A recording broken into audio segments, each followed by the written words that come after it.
तोहर भतारी का करेला हो, नौकरी करे की अभी पढ़ेला हो।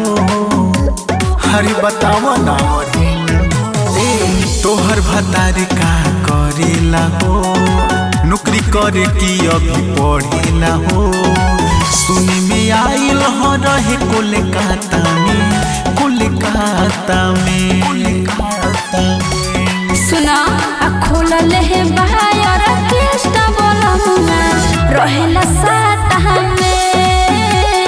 खोलल है बाहर केस्टा बोलमुना रहेला साता में। रहेला साता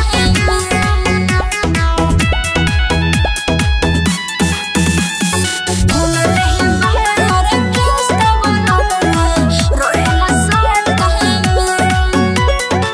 हमरा के कहत रहलू बेरोजगार हो। किस्मत फूटल बाटे सुना हमार हो। तू तो समय बतावता हमरा के कहत रहलू बेरोजगार हो। किस्मत फूटल बाटे सुना हमार हो। मन करे जहर खा लेती आटा में अरे खोलल है बाहर केस्टा बोलमुना रहेला साता में।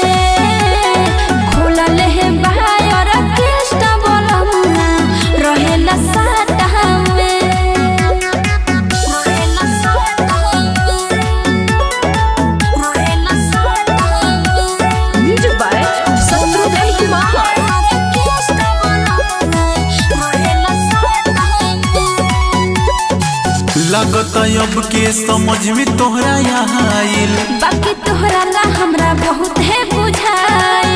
अभी औरी बुझाई सुना लगता अब के समझ में तोहरा यहाँ आइल। बाकी तोहरा ला हमरा बहुत है बुझाई। तोहरा चक्कर में कमाता नी भाटा में अच्छा अरे खोलल है बाहर केस्टा बोलमुना रहेला साता में।